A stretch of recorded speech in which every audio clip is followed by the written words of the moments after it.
Magandang araw po sa inyong lahat. Ang kwentong inyong mapapakinggan ay tungkol sa binatang si Adrian na mula sa lahi ng mahuhusay na manunugis. Simula nang mapatay ng mga aswang ang kanyang ama, ay ninais na niyang sa kanya ipapamana ng kanyang lolo ang espada at pakpak na lawin na isang sandata na pinaniniwala ang may mutya na pinagpasapasahan sa bawat henerasyon sa kanilang pamilya.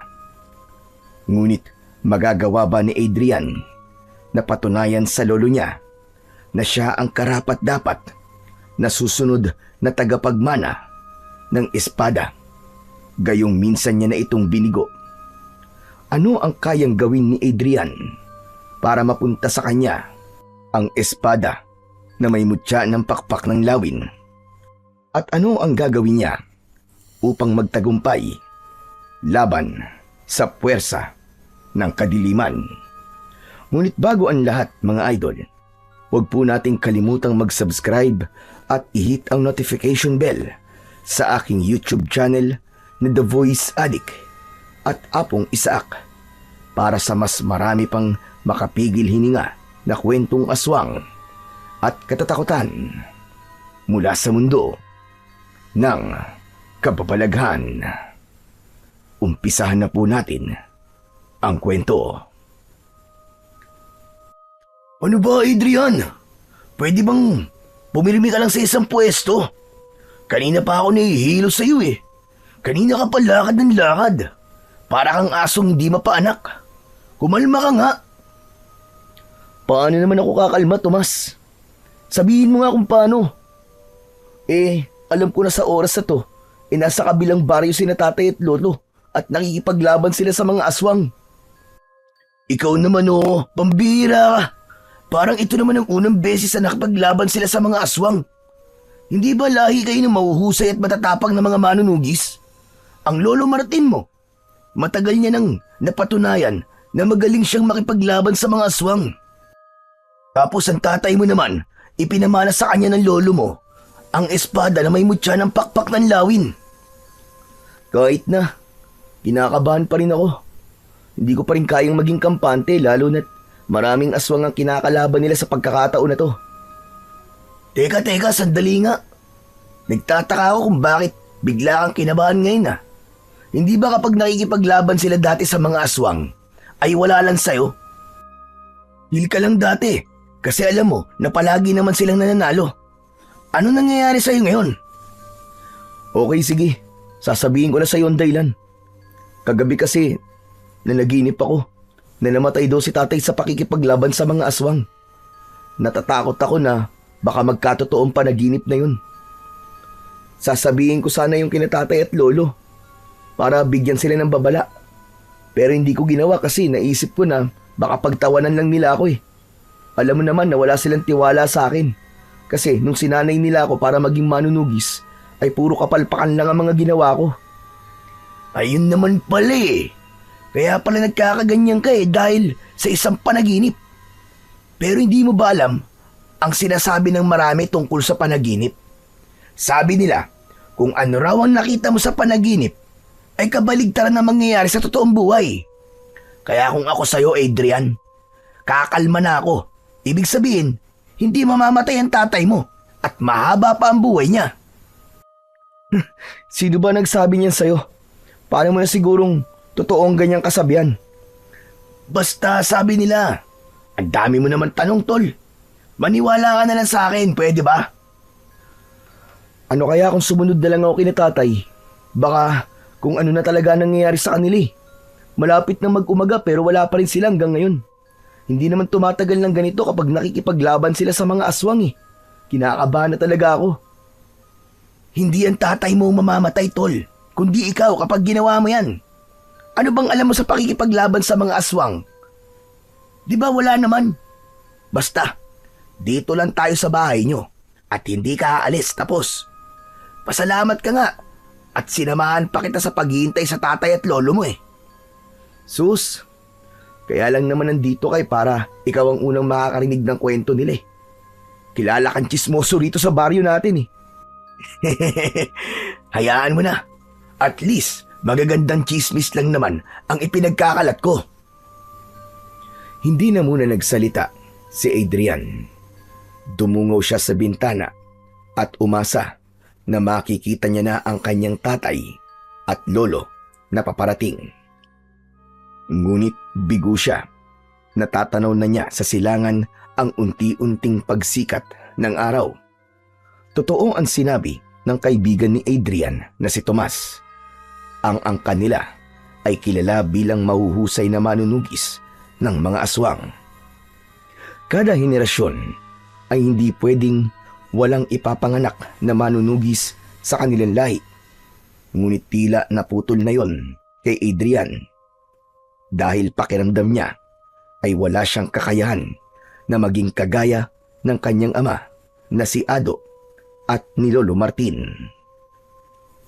Tuluyan nang sumikat ang araw.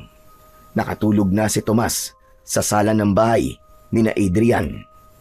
Nakadungaw pa rin si Adrian sa bintana, ngunit hindi pa rin bumabalik ang tatay at lolo niya mula sa pakikipaglaban sa mga aswang sa kabilang baryo. Maya-maya pa, napabalikwas ng gising si Tomas. Pupungas-pungas itong lumapit kay Adrian. Ano na nangyari? Nakauwi na ba sina Lolo Martin? Wala pa rin sila, Tomas. Grabe, nag-aalala na talaga ako. Baka kung ano na nangyari sa kanila. Sus Santissima, hindi ka pa rin pala tapos sa mga paganyan-ganyan mo. Pustahan tayo, tol. Kaya wala pa sila hanggang ngayon ay nagdidiwang na ang kabilang baryo sa tagumpay ng tatay at lolo mo. Maniwala ka sa akin. Ewan ko ba? Duda ako sa mga sinasabi mo. Mawawala lang tong kaba ko kapag nakauwi na sila ng buhay at ligtas. Ang negatibo mo namang mag-isip, tol. Hindi ba dapat ikaw ang kauna-unahang magtitiwala sa kakayahan nila bilang mga manunugis? Magsasalita pa sana si Adrian nang makita niya si Lolo Martin na paparating. Duguan ang damit nito. Bakas sa muka ng matandang lalaki ang panghihina. Nakatulala ito at para bang wala sa sarili. Agad na napansin ni Adrian na bitbit ng lolo niya ang espadang ipinamana nito sa kanyang ama. Ang espadang yun ay tinatawag na espada at pakpak ng lawin. Hindi alam ni Adrian ang kasaysayan ng naturang espada dahil ayon sa kanyang lolo ay sinasabi lang yun sa mga pinamamanahan ng naturang espadang may mutya. Oh, nandiyan na pala ang Lolo Martin mo eh! Sinalubong ni Adrian si Lolo Martin. Labis ang pag-aalala niya dahil hindi niya nakita ang kanyang ama. Lo, ano po nangyari? Nasaan po si tatay? Bakit hindi niyo po siya kasama? Sa loob na tayo mag-usap. Naunang pumasok si Lolo Martin sa kanilang bahay. May pagtatakang sumunod dito si Adrian. Naupo ang matandang lalaki at basta na lang nito binitiwan ang espada na para bang wala yung halaga para rito. Hinilan ni Adrian ang isang upuan. Umupo siya sa harapan ni Lolo Martin habang si Tomas ay nasa tabi ng bintana. Lo, baka pwede niyo na po sagutin ang tanong ko. Si tatay po, nasan po siya? Huwag ka sanang mabibigla, Apo. Pero ang tatay mo, wala na siya. Ano po? Paano pong wala na? Patay na siya, Adrian. Patay na ang tatay mo. Hindi. Hindi po totoo yan. Hindi po pwedeng mamatay si tatay. Nagsasabi ako ng totoo, Apo. Pinatay siya ng mga aswang na nakalaban namin sa kabilang baryo. Hindi, Lolo, hindi. Nagbibiro lang po kayo. Imposibleng mapatay ng mga aswang si tatay. Hawak niya ang espadang may mutya ng pakpak ng lawin. Ang sabi niyo, yan ang pinakamakapangyarihang sandata laban sa mga aswang, di ba? Kaya paano po siya mapapatay ng mga aswang? Napakabilis ng mga pangyayari. Pinagtulungan siya ng mga aswang.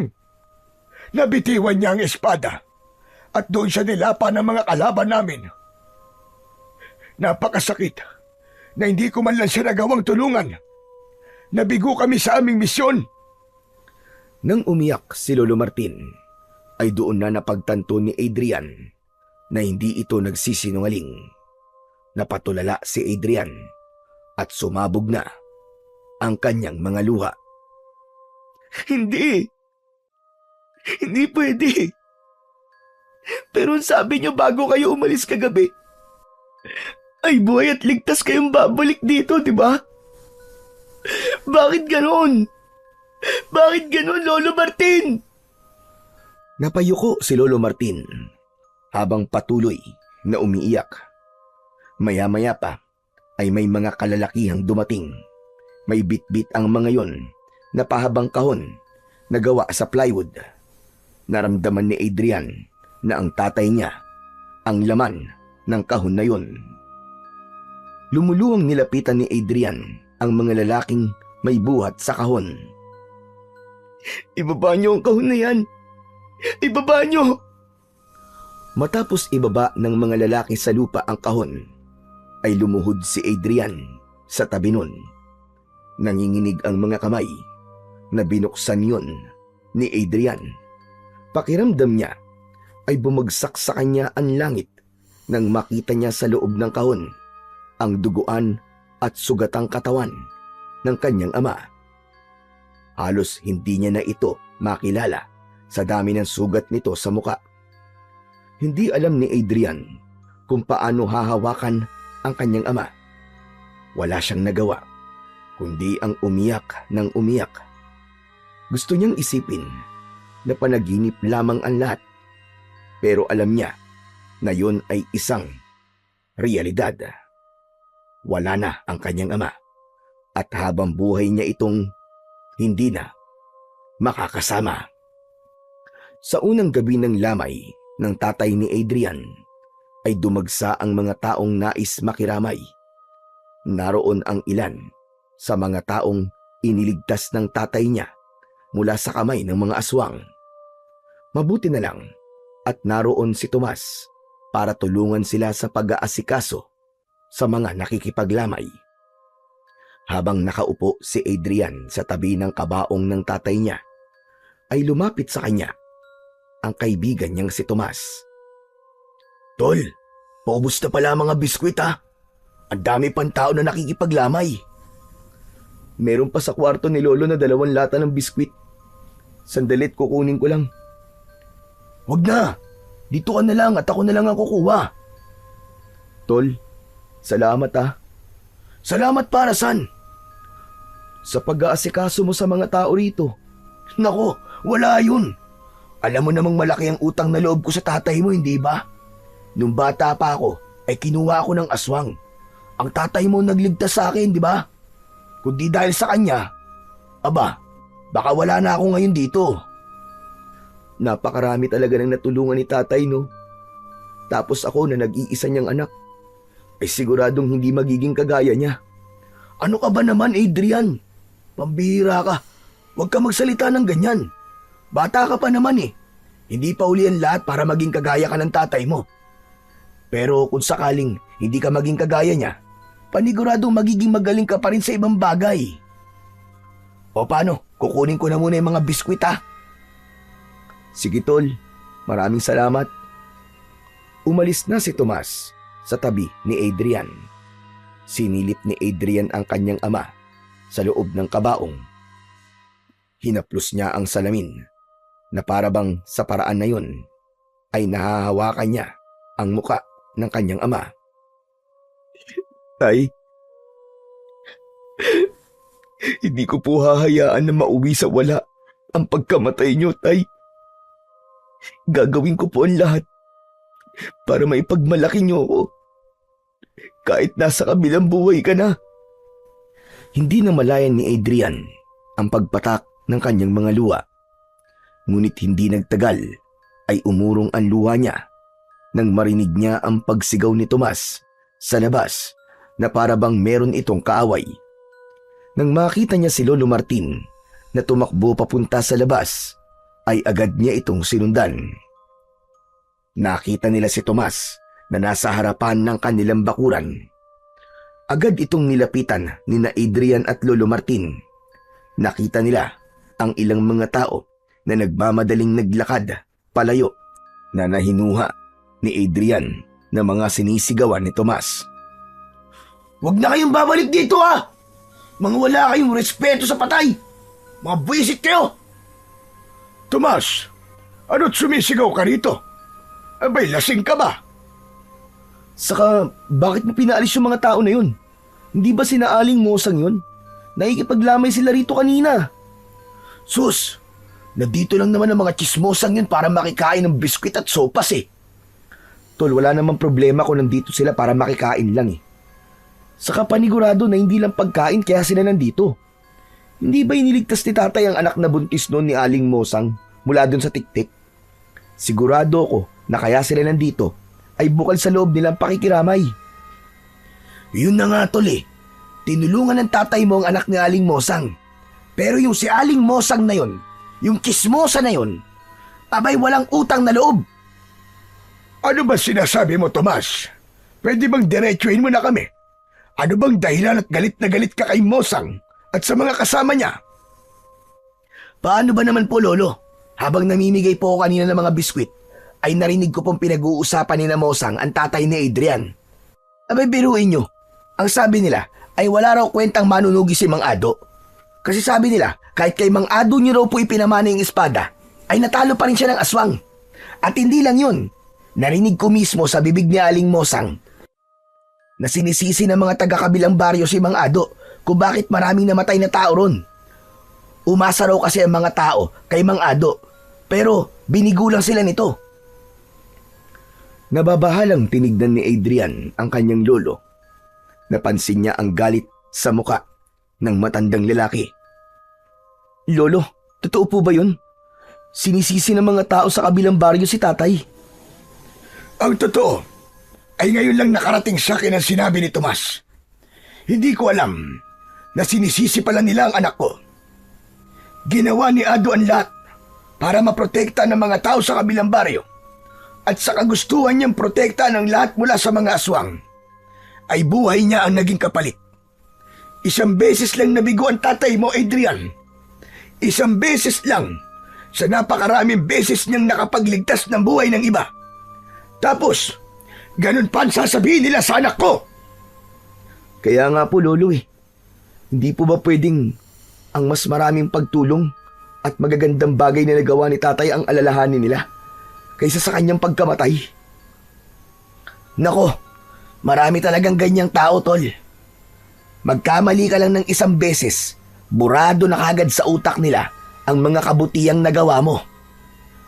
Sa ngayon, isang tabi muna natin ang bagay na yan. Ang mga tunay na nakikiramay na lamang ang pagtuunan natin ng pansin. Sige na. Matapos yun, ay bumalik na sa loob ng bahay sina Lolo Martin at Tomas. Naiwan si Adrian sa labas. Tinignan niya ang mga taong naroon at tinanong niya ang kanyang sarili kung ilan ba sa mga yon ang totoong malungkot sa pagkamatay ng kanyang ama. Matapos ang 3 gabi, ay inilibing na ang tatay ni Adrian. Pagkatapos ng libing, ay umuwi na sila ni Lolo Martin sa kanilang bahay. Sumalubong sa kanila ang nakakabinging katahimikan. Hindi maiwasang malungkot ni Adrian dahil sa katotohanan na simula sa araw na yon ay hindi na niya maririnig ang paghalakhak ng kanyang tatay. Masayahing tao kasi ito at sobrang mapagbiro. Nilapitan ni Lolo Martin ang espada na nasa isang sulok. Puno pa rin yun ng natuyong dugo mula sa huling pakikipaglaban ng tatay ni Adrian sa mga aswang. Kinuha ng matandang lalaki ang espada at tinignan. Kailangan ko na itong linisan bago ko itago. Lolo, naalala ko po yung sinabi niyo dati na kapag ipinamana ang espada na yan sa karapat-dapat ay walang aswang ang makakapatay sa may hawak ng espadang yan. Nagtataka lang po ako kung bakit namatay pa rin po si tatay. Mahirap matukoy ang tunay na kasagutan sa tanong mo na yan, Adrian. Pero kung uunawain nating mabuti ang nangyari, maaaring hindi karapat-dapat ang tatay mo sa espadang ito. Pero paano pong nangyari yun? Nag-iisang anak niyo lang po si tatay. Paanong hindi siya magiging karapat-dapat? Siya lang po ang natatanging susunod sa yapak niyo, hindi po ba? Sa totoo lang ay hindi ko rin alam. Minsan ang mga ganitong maiwagan sandata ay mahirap unawain. Ngunit ang sabi sa akin ng tatay ko na siyang nagpamana sa akin ito noon, sa bawat henerasyon ng ating pamilya ay may isang lalaki na dapat magmanang ito. Nag-iisang anak ko nga ang ama mo, kaya sa kanya ko to ipinamana. Kaya nagtataka ako kung bakit hindi siya ang karapat-dapat. Hindi po kaya may pagkakataon na may paglaktaw na nangyayari? Halimbawa po sa isang henerasyon ay walang karapat-dapat, pero sa susunod po ay meron na. Hindi ko talaga alam, Adrian. Gaya ng sinabi ko, mahirap maunawaan ng mga mahihiwagan sandata na gaya ng espadang ito. Pero ngayong wala na po si tatay, ibig po bang sabihin ay kayo na ulit ang nagmamay-ari ng espada? Ganun na nga. Ngunit kailangan ko na itong maipamana. Matanda na ako, Adrian. Hindi na kaya ng aking katawan na gamitin at dalhin ang kapangyarihan itong taglay.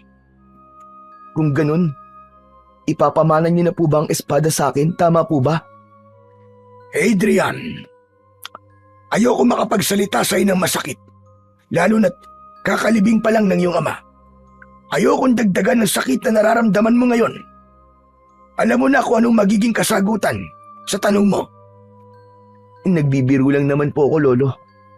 Alam ko naman po na hindi po ako ang karapat-dapat na maging tagapagmana ng espada na yan.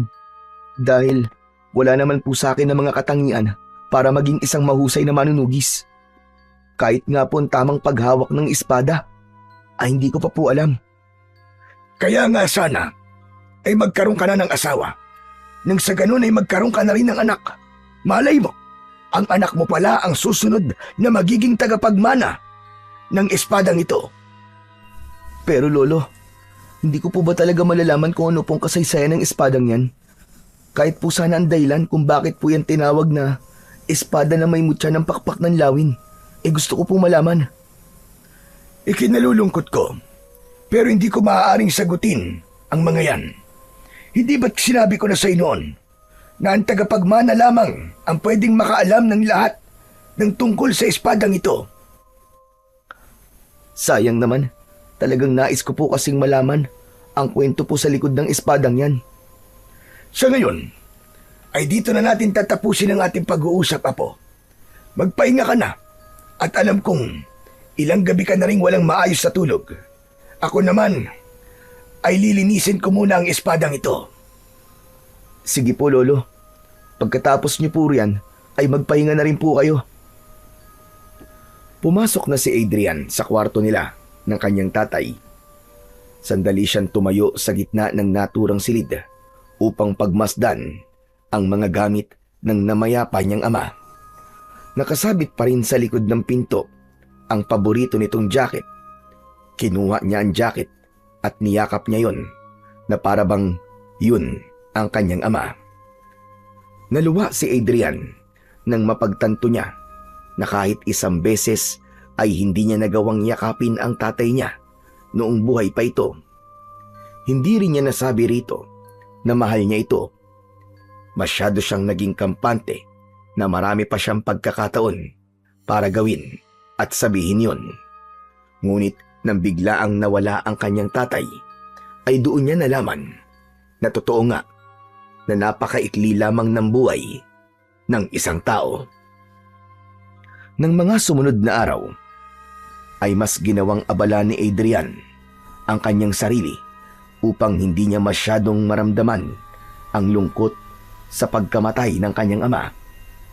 Kulang na nga lang ay buong araw siyang magtrabaho sa taniman ng mga gulay kung saan sila parehas na nagtatrabaho ni Tomas.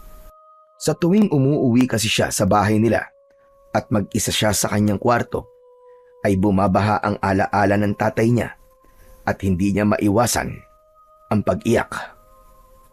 Isang hapon, papalubog na ang araw, ngunit nagbubungkal pa rin si Adrian ng lupa sa taniman ng mga gulay. Lumapit sa kanya si Tomas na handa nang umuwi. Aba tol, ano pang ginagawa mo dyan? Oras na ng pag-uwi ah. Tapos na ang oras ng trabaho natin. Ipapaalala ko lang sa'yo na wala nang dagdag na bayad yung pag-o-overtime mo na yan. Mauna ka nang umuwi, Tomas. Mamaya pa ako. Tatapusin ko lang tong isang hilera ng taniman ng pechay para bukas ay pwede na tong taniman ng binhi. Nagtaka si Adrian nang kinuha ni Tomas ang isa pang piko at nagsimula na rin itong magbungkal ng lupa. Oh, anong ginagawa mo? Akala ko ba uuwi ka na? Mamaya na. Tutulungan na kitang tapusin to para makauwi ka na rin. Tomas, hindi mo ako naiintindihan eh.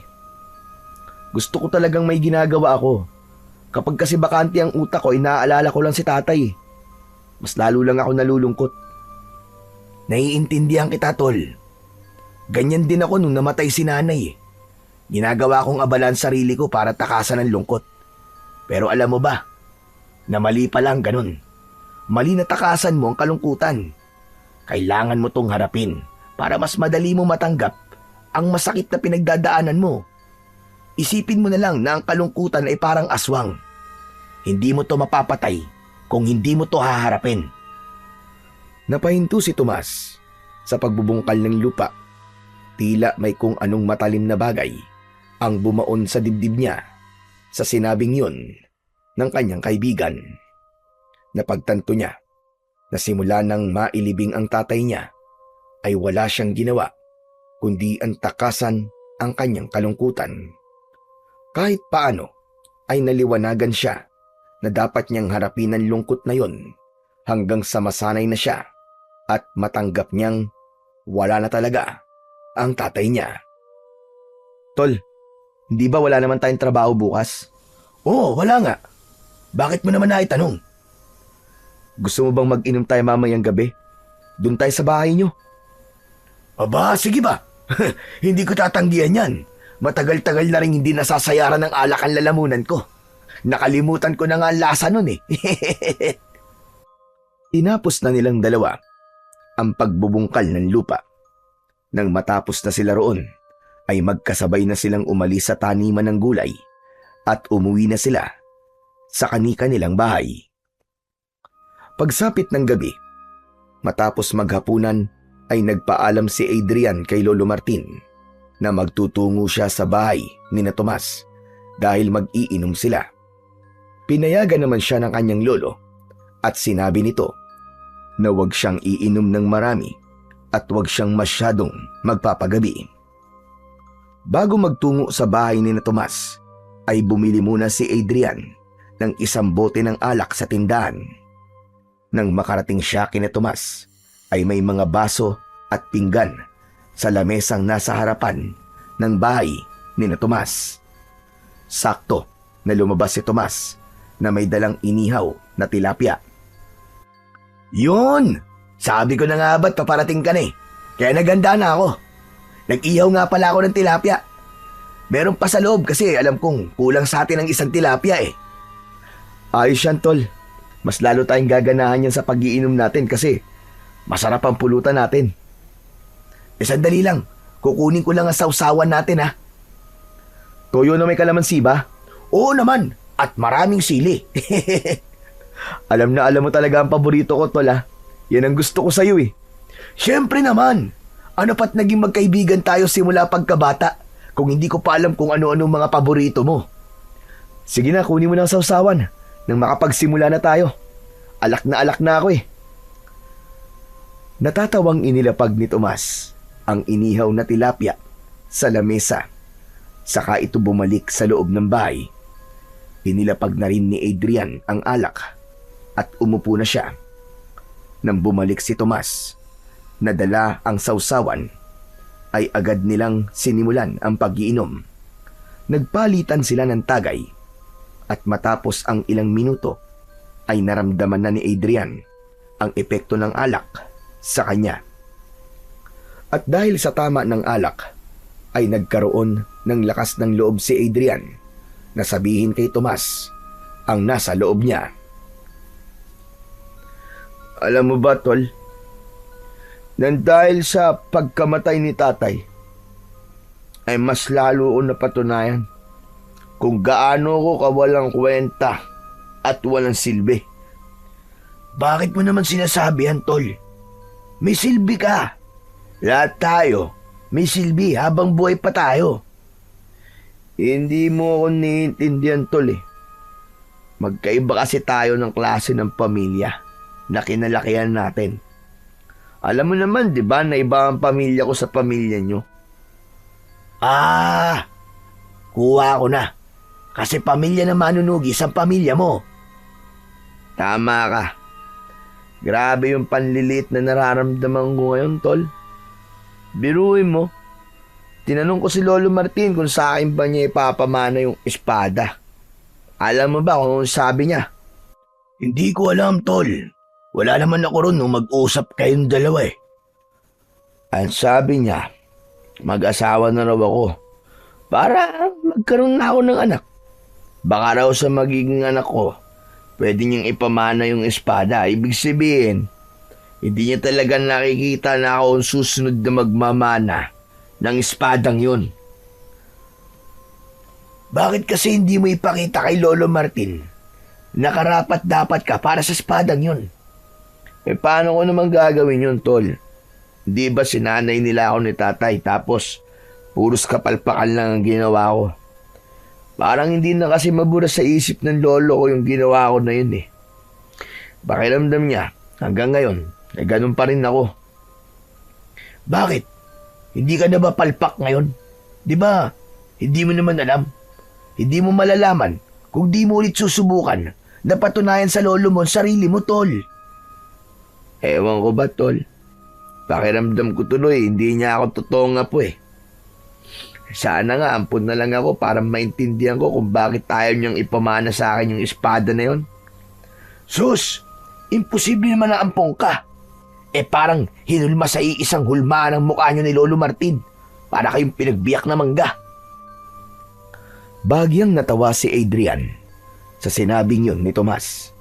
Ngunit sa loob niya ay nagdamdam siya kung bakit ayaw ipamana sa kanya ni Lolo Martin ang espada na marami ng beses na pinagpasapasan sa bawat henerasyon sa kanilang pamilya. Alauna na ng madaling araw nang maubos ni na Adrian at Tomas ang isang bote ng alak. Nagpaalam na si Adrian sa kanyang kaibigan at nagsimula siyang maglakad pauwi sa kanilang bahay. Nang makarating na siya sa bahay, ay agad niyang napansin ang isang pahabang kahon na nakasabit sa dingding. Kinuha niya ang kahon at inilapag sa maliit na lamesa na nasa gitna ng sala. Binuksan niya yon at tumambad sa kanya ang espada. Malinis na ulit yun at makintab na. Tinignan at kinausap niya ang espada na para bang naiintindihan siya nun. Alam mo, ang tagal ko nang gustong mahawakan ka, espada. Pero hindi naman kita pwedeng hawakan kasi ang sabi ni Lolo, kapag hinawakan kita ay maraming mangyayaring kamalasan sa akin. Kasi hindi daw ako ang karapat-dapat. Ngunit nagulat si Adrian nang biglang lumabas si Lolo Martin sa kwarto nito. Lumapit sa kanya ang matanda. Lolo, hindi ko po hinawakan ng espada. Promise po. Teka, bakit nugising pa kayo, Lolo? Susunduin sana kita kina Tomas. Pero hindi ko na itinuloy kasi narinig ko ang mga sinabi mo habang nagiinom kayo, Apo. Alam ko na masama ang loob mo sa akin dahil hindi ko ipinamana sa iyo ang espadang yan. Lo, pasensya na. Lasing po ako nang sabihin ko ang mga yon. Kaya huwag niyo po yung seryosohin, Lo. Hindi po masama ang loob ko sa inyo, promise. Huwag mo nang itanggi. Alam ko na ang mga sinabi mo kanina ay totoong nasa loob mo, Apo. Sana'y maunawaan mo na hindi ko basta-basta pwedeng ipamana sa iyong espada, lalo na't hindi ka pa handa. Isa pa, natuto na rin ako sa nangyari sa tatay mo. Ayoko nang magkamali sa pagkakataon na ito. Pero Lo, wala po ba talagang paraan para ako po ang sunod na magmana ng espada? Sa totoo lang, marami po akong naririnig na sinasabi ng mga tao rito sa baryo. Sinasabi po nila na ako ang naiiba sa pamilya natin. At wala akong kakayaang ipagtanggol ang ating baryo kung sakaling muling magkaroon ng pagsalakay ng aswang. Lo, pakiramdam ko napakaliit at ang hina ko. Kung papakinggan mo ang sinasabi sa iyo ng iba, ay talagang ganyan ang mararamdaman mo. Tandaan mo, Apo, walang ibang higit na nakakakilala sa iyo, kundi ang sarili mo lang. Ipakita mo sa akin, Adrian, na karapat-dapat kong ipagkatiwala o ipamana sa iyo ang espada. Teka. Ano pong ibig niyo sabihin? Binibigyan niyo po ako ng pagkakataon na muling patunayan ang aking sarili para sa espada? Tama ka, Adrian. Ngunit ito na ang huling pagkakataon mo. Kapag nakita ko na hindi talaga ikaw ang karapat-dapat, ay wala na akong magagawa kundi ang maghintay ng panibagong sisibol sa henerasyon sa ating lahi. Maraming salamat po, Lolo. Hayaan niyo po at hindi ko sasayangin ang pagkakataong ibinigay niyo sa akin. Ipapakita ko po sa inyo na karapat-dapat po ako magmana ng inyong espada. Huwag mong sabihin, Adrian, kundi gawin mo. Magtitiwala ulit ako sa iyo. At sana, hindi ito usapan lasing. Oo, Polo. Naiintindihan ko po kayo. Sa naging pag-uusap na yun nila ng kanyang lolo, ay tila nawala ang pagkalasing ni Adrian. Nangako siya sa kanyang sarili na simula sa araw na yun ay ipapakita niya sa kanyang lolo na siya ang karapat-dapat na susunod na maging tagapagmana ng espada nito.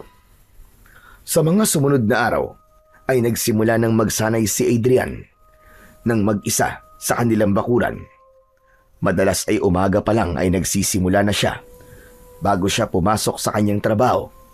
Inalala niya ang mga itinuro noon sa kanya ng tatay niya.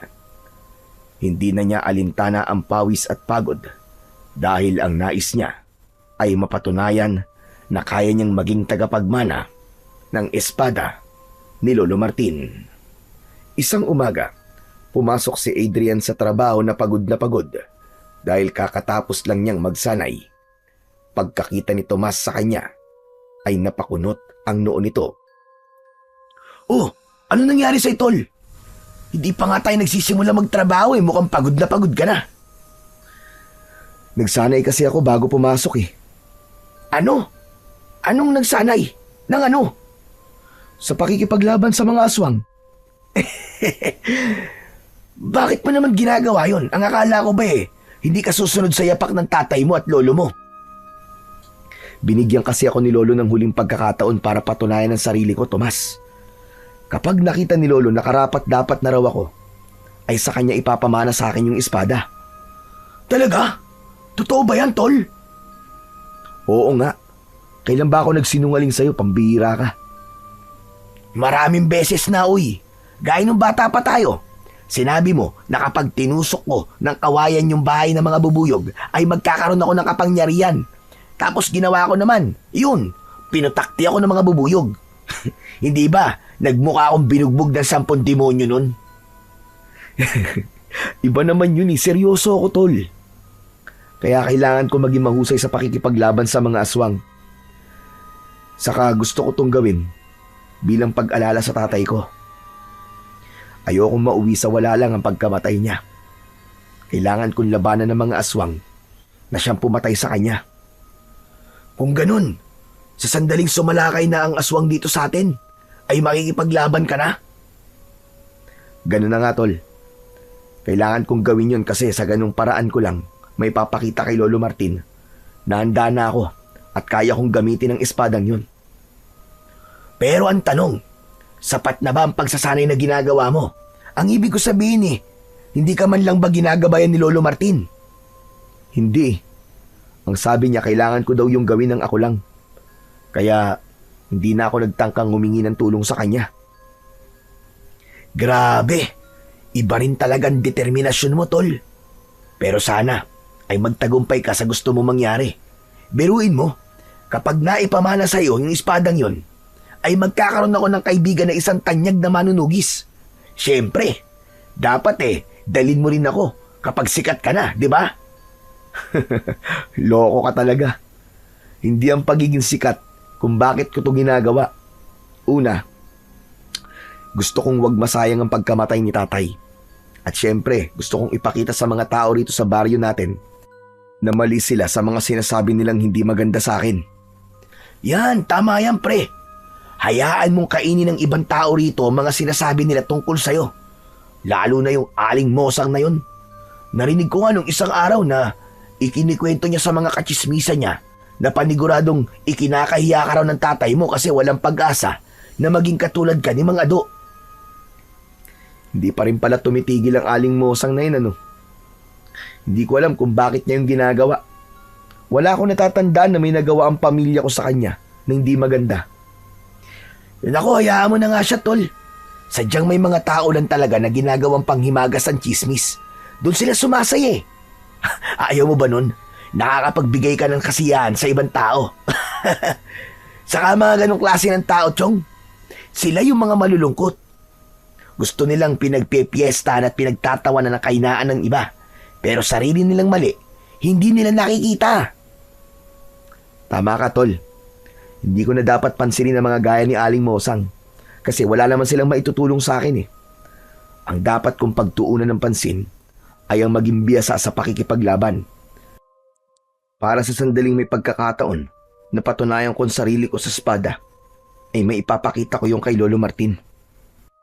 Nang dahil sa pakikipag-usap ni Adrian kay Tomas, ay nadagdagan ang tiwala niya sa kanyang sarili at mas lumakas ang kanyang loob na magtatagumpay siya sa bagay na nais niyang maabot. Nagpatuloy si Adrian sa kanyang pagsasanay. Isang umaga, pagkagising niya, ay agad siyang nagtungo sa likod ng kanilang bahay upang muli ay magsanay. Wala siyang pasok sa trabaho ng araw na yon, pero imbis na magpahinga, ay nagdesisyon siyang ilaan ang buong araw niya sa pag-iensayo. Sa gitna ng kanyang ginagawa, ay narinig niya ang pagtawag sa kanya ni Lolo Martin. Adrian, tumigil ka na muna dyan, apo. Halika't samahan mo ako mag-almusal. Ipinagtimpla na kita ng kape. Baka lumamig na yon. Mamaya na po ako mag-aalmusal, Lo. Magpapapawis lang po muna ako. Ikukondisyon ko po muna ang katawan ko para sa maghapong pagsasanay na gagawin ko. Lumapit si Lolo Martin kay Adrian. Kinuha nito ang kawayan sa kamay niya na ginagamit niya sa pagsasanay. Natutuwa ko sa dedikasyong ipinapakita mo para maging mahusay sa pakikipaglaban. Ang totoo ay lihim kitang pinapanood at humahanga ako sa mga nakikita ko sa iyo, apo. Kahit walang nagtuturo sa iyo, ay nagagawa mong paghusayin ang galaw mo sa bawat araw na lumilipas. Naku, maraming salamat po, Lo. Mas lalo tuloy lumakas ang loob ko dahil po sa sinabi niyo.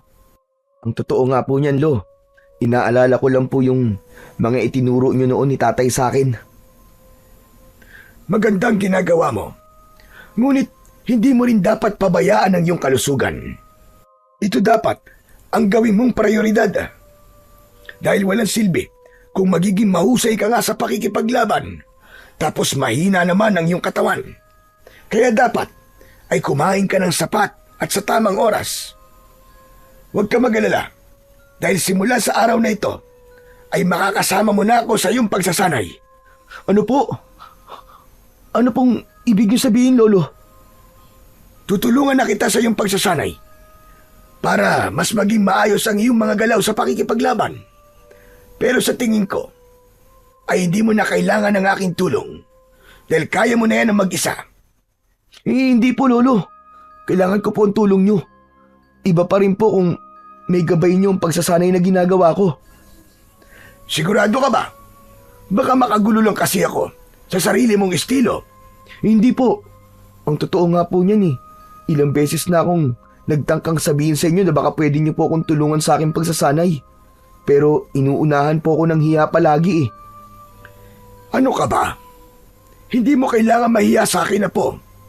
Tayong dalawa na lamang ang magkasama sa buhay. Kaya dapat magtulungan tayo. Sige na, sumunod ka na sa akin sa loob para makapag-almusal na tayo. Sige po, Lo. Maraming salamat po ulit. Nang tumalikod at naglakad na papasok sa bahay si Lolo Martin, ay ngumiti ng malaki ang binatang si Adrian. Hindi niya na itago ang labis na kasiyahan dahil sa sinabi ng kanyang lolo. Pakiramdam niya ay isa lamang panaginip ang lahat at hindi siya makapaniwala na ito mismo ang nag-alok na sanayin siya sa pakikipaglaban sa mga aswang. Matapos mag-almusal, ay sinimulan na kagad ni na Adrian at Lolo Martin ang pagsasanay. Sa likod ng bahay ay tinuruan si Adrian ni Lolo Martin ng iba't ibang teknik sa pag-atake at pagdepensa gamit ang kawayan na kunwari ay isang espada. Habang lumilipas ang oras, naramdaman ni Adrian ang kasiyahan dahil hindi na siya basta pinapanood lang ni Lolo Martin dahil ito na mismo ang nagtuturo at gumagabay sa kanya. Sa bawat tamang galaw na nagagawa niya ay pinupuri siya nito, kaya mas lalong naging malakas ang determinasyon ni Adrian. Para sa binata, sapat na yon bilang senyales na unti-unti na niyang napapatunayan ang kanyang sarili at nakukuha na niya ang tiwala ng taong matagal nang nag-aalinlangan na ipamana sa kanya ang espada na may mutya ng pakpak ng lawin. Matapos ang kanilang pagsasanay, ay pagod na naupo si Adrian sa mahabang bangko na nasa ilalim ng puno ng mangga. Habol niya ang kanyang paghinga, pero masaya siya. Lumapit si Lolo Martin sa kanya. Kumusta? Marami ka bang natutunan sa pagsasanay natin ngayong araw? Napakarami po, Lo. Nakakapagod pero masaya po ako na kayo na po nagtuturo sa akin ng mga dapat ko pong malaman. Ipinagmamalaki kita po. Napakalayo mo na sa dating Adrian na sinanay namin noon ni Ado. Ibang-iba ka na ngayon. Bata pa po kasi ako noon, Lo eh. Wala pa ako masyadong determinasyon, pero ngayon, nag-iba na po ang paraan ko ng pag-iisip. Lalo na po nung namatay si tatay dahil sa mga aswang. Ayoko po siyang biguin, lalo na alam ko na ang gusto niya ay akong sunod na magmamana ng inyong espada. Huwag ka mag-alala. Dahil sa sandaling makita ko na handa ka na ay ipapamana ko na sa iyo ang espada. Ang nais ko, kapag gagawin ko yon, ay sigurado na ako at hindi na ako magkakamali. Kaya sana ay mas tatagan mo pa ang iyong loob at habaan mo pa ang iyong pasensya at paghihintay. Nauunawaan ko po, Lo. Ganyan din po ang gusto ko. Ayoko pong madaliin ang lahat. Basta, kapag wala ka ulit pasok sa trabaho, ay magsasanay ulit tayong dalawa. Ano po kaya kung umalis na po ako sa trabaho ko para makapag-focus po ako sa pagsasanay? Yan ang wag na wag mong gagawin. Tandaan mo na kung ikaw ay magiging ganap na manunugis, hindi mo maaaring paikutin dito ang iyong buhay dahil madali ka mapapagod. Isa pa, hindi ka babayaran sa pagiging manunugis, kaya dapat ay may ginagawa kang ibang bagay kung saan kikita ka ng pera. Gusto ko lang po talagang pagtuunan ng pansin ng pagsasanay ko, Lolo. Pero nakuha ko naman po ang ibig niyong sabihin. Kaya hindi na po ako aalis sa trabaho ko. Pero sana po, kung nasan man si tatay, ay masaya po siya sa ginagawa ko. Tiyak akong masaya si Ado. Lingid sa kaalaman mo, palagi niyang sinasabi sa akin na sanayin ka namin ulit kasi noon pa man ay nararamdaman niya na hindi siya ang karapat-dapat na magmana ng espada. Ang sabi niya ay kailangan mo lang nasanayin at baka lumabas ang kakayahan mo bilang isang manunugis. Pangarap niya kasing makita ka na hawak-hawak ang espadang yun. Kaya nga lang ay hindi ako nakinig sa iyong ama. Kahit pala noon pa, ay may tiwala na si tatay sa akin. Dahil po sa nalaman ko na yan, Lo, mas lalo ko pong paghuhusayin ng aking pagsasanay. Tutuparin ko po ang pangarap ni tatay para sa akin. Tinapik ni Lolo Martin sa balikat si Adrian. Bago siya nito iniwanan. Nang mag-isa na lang ay tumingala sa langit si Adrian at umasa siya na makikita niya roon ang kanyang ama. Pero kahit bigo siyang makita ito, ay naramdaman pa rin niya ang presensya nito.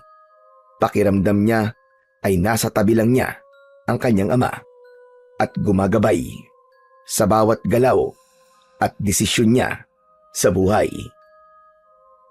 Nagpatuloy si Adrian sa kanyang pagsasanay. Kapag may oras si Lolo Martin, ay tinutulungan siya nito. Isang gabi, nagtungo si Tomas sa bahay ni na Adrian upang doon ito makikain. Minsan kasi, kapag hindi gusto ni Tomas ang ulam sa bahay nito, ay nagtutungo ito kina Adrian para makikain.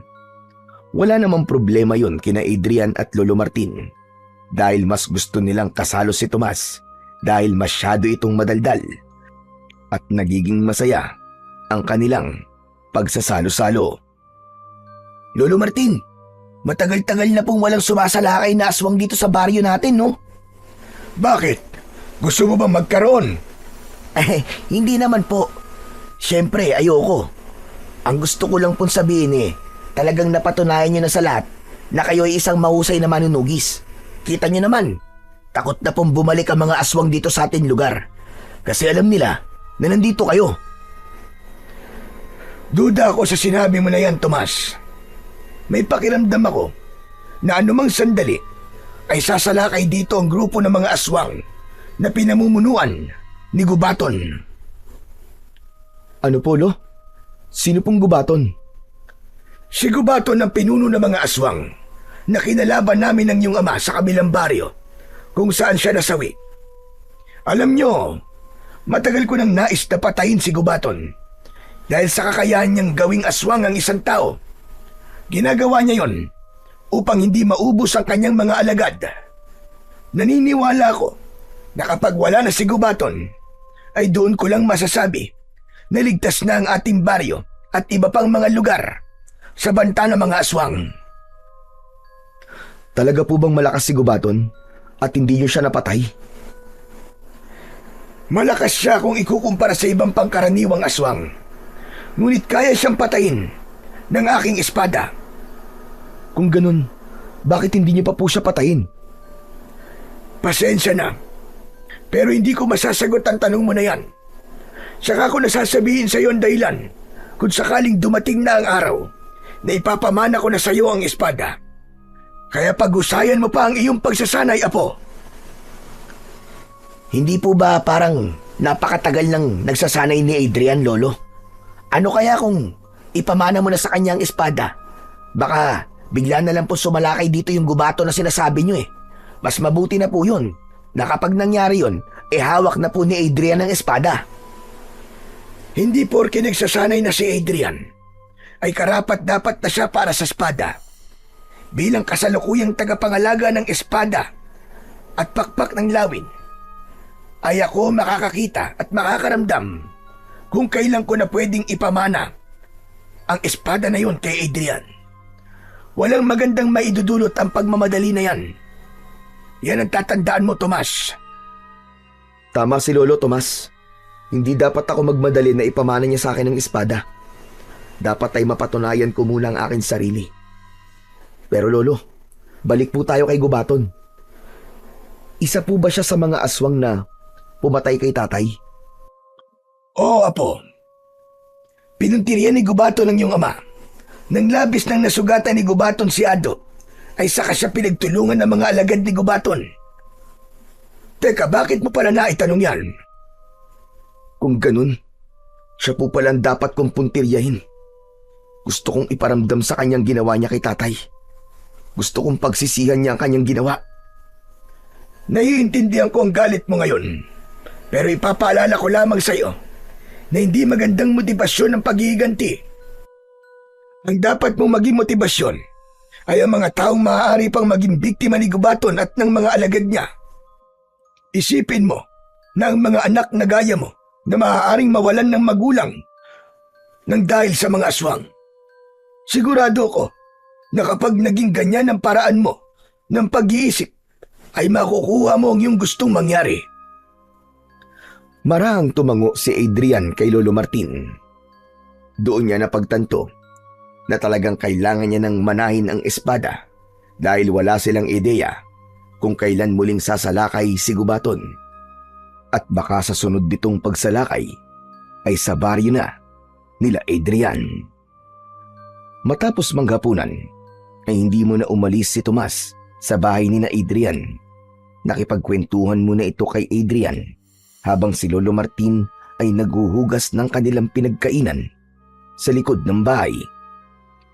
Alam mo, Tol, hindi na ako makapaghintay na mapunta sa iyo yung espada eh. Ang astig mo sigurong tignan habang hawak mo yun tapos nakikipaglaban ka sa mga aswang, no? Sus, gusto mo lang kasi akong ipagyabang kaya atat na atat kang mangyari yun.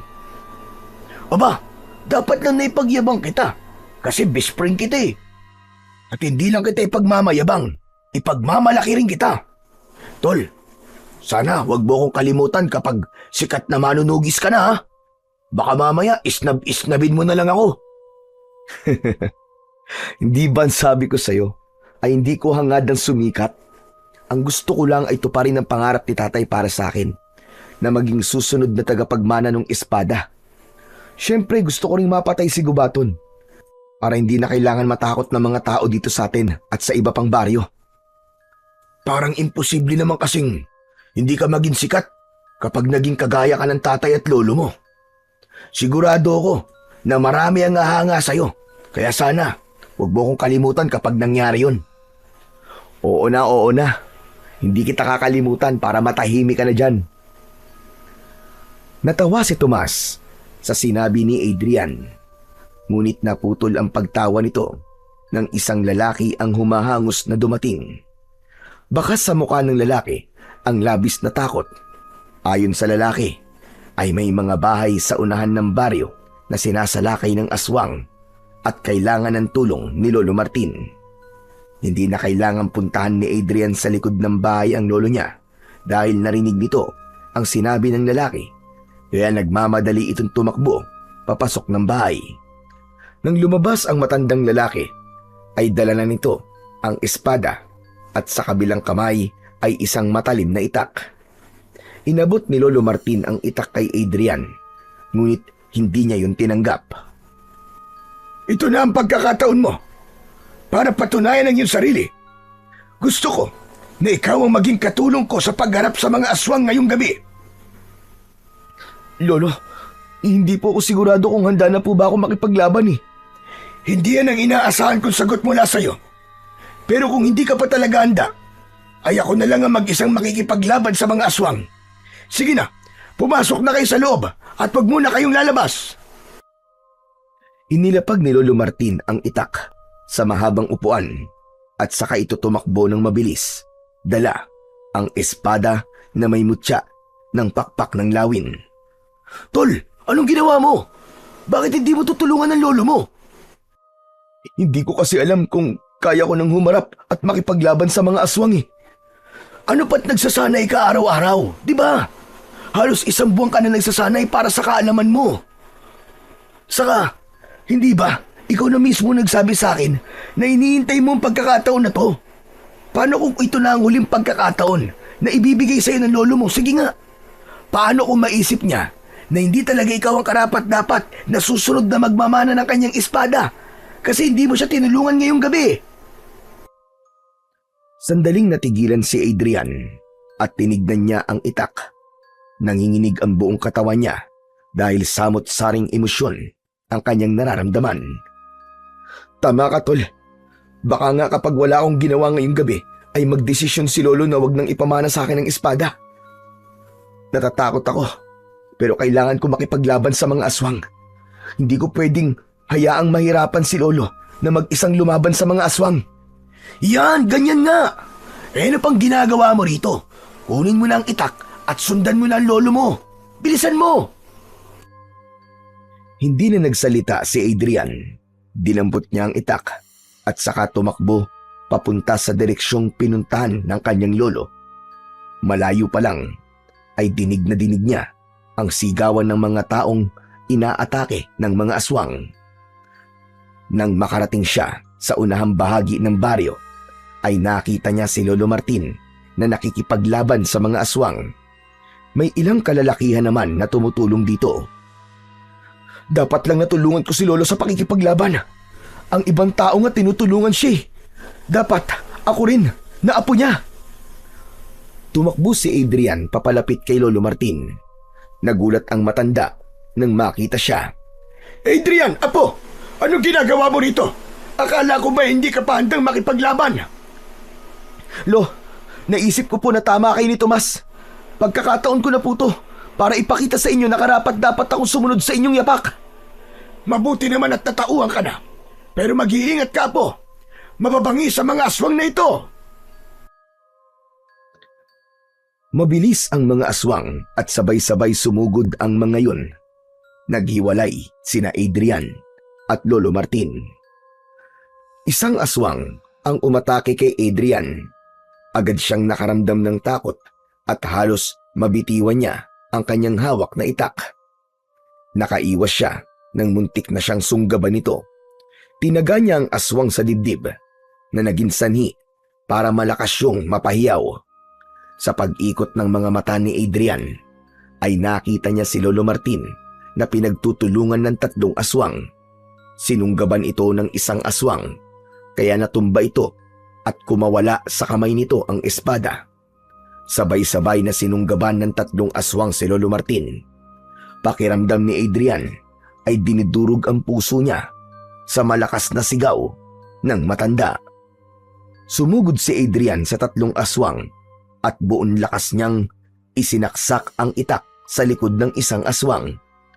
Bumagsak ang naturang aswang. Ang isang aswang naman ay umatake sa kanya.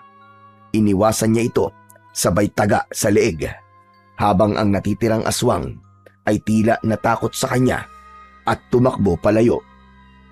Nagpatuloy ang laban nang muling nakabangon si Lolo Martin, habang si Adrian ay nabuhay ang apoy sa dibdib at nagsimula ng gamitin ang mga teknik na natutunan niya sa kanyang lolo mula sa kanilang pagsasanay. Hanggang sa biglang huminto ang lahat ng aswang nang may narinig ang mga ito na isang malakas na alulong mula sa malayo. Parang utos yun na nagmula sa pinuno ng mga aswang. Isa-isang umatras ang mga aswang hanggang sa tuluyan ng nilamon ang mga yun ng dilim. Ang unang nilapitan ni Adrian ay si Lolo Martin. Duguan ito at puno ng sugat sa katawan. Bakas sa mukha ng matanda ang panghihina. Lolo, kailangan ko po kayong daling kay Mang Tasyo. Kailangan magabot po mga sugat nyo. Unahin mo na munang tulungan ng ibang mga sugatan. Sige na, kaya ko ang sarili ko, apo. Pero Lo, sige na, sundin mo na lang ang utos ko sa'yo. May pag-aalinlangan na binitiwan ni Adrian si Lolo Martin. Tumalikod na siya upang tulungan ang iba pang mga sugatan. Pero hindi pa man siya nakakahakbang ay narinig niya ang pagbagsak ni Lolo Martin sa lupa. Pagharap niya rito ay nanlaki ang mga mata niya nang makitang walang malay na nakahandusay si Lolo Martin sa lupa. Puno ng pag-aalalang binalikan ni Adrian ang matanda. Binuhat niya at itinakbo niya ito sa kilalang albularyo sa kanilang lugar na si Mang Tasyo. Pagdating ni na Adrian at Lolo Martin sa bahay ng albularyo, ay agad na nilapatan ng lunas ng manggagamot ang mga sugat ni Lolo Martin. Kahit paano ay nabawasan ang pag-aalala ni Adrian nang sabihin ni Mang Tasyo na buhay pa ang kanyang lolo. Ayon dito ay masyadong maraming sugat ang natamo ni Lolo Martin, kaya ito nawalan ng malay. Matapos magamot ng albularyo si Lolo Martin, ay inuwi na ito ni Adrian sa kanilang bahay. Nagpatulong siya sa kaibigan niyang si Tomas na ihiga ang wala pa ring malay na si Lolo Martin sa kama nito. Tol, ano nangyari kay Lolo? Buhay pa ba siya? Pambihira ka kung makapagsalita ka naman, parang gusto mo na siyang mawala. Natural, buhay pa siya. Wala lang siyang malay dahil sa mga sugat na natamo niya sa mga aswang. Salamat naman sa Diyos at buhay pa si Lolo Martin. Pero mukhang mababangis sa mga aswang na sumalakay dito sa atin ah. Ngayon ko lang kasi nakitang ganyan si Lolo Martin eh. Ako rin, Tol. Pero sa tingin ko ay dahil sa matanda na si Lolo, kaya ganyan na nangyari sa kanya. Mahina na siya at hindi na siya gaya nun na talagang ubod ng lakas. Malungkot na tinignan ni Adrian si Lolo Martin.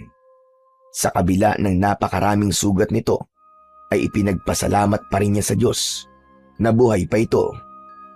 Hindi lang kasi kay Adrian malaking kawalan si Lolo Martin, kundi maging sa buong baryo nila, dahil tanging ito lamang ang may kakayahan na makipaglaban sa mga aswang sa kanilang lugar.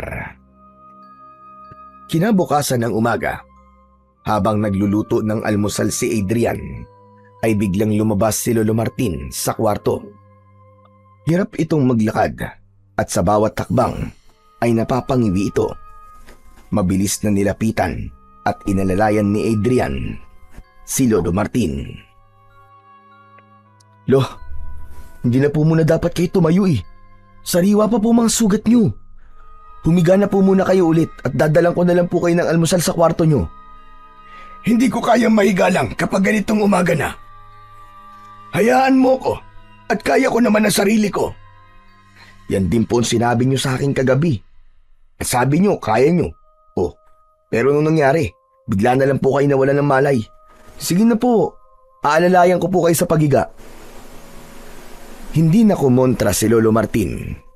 Maingat itong inalalayan ni Adrian hanggang sa makarating ito sa papag. Naupo lang doon ang matanda. Dito lang po kayo ha. Tatapusin ko lang pong niluluto ko para makakain na po tayo. Tapos, papalitan ko rin po ang benda nyo. May binigay din pong gamot si Mang Tasyo para sa kirot.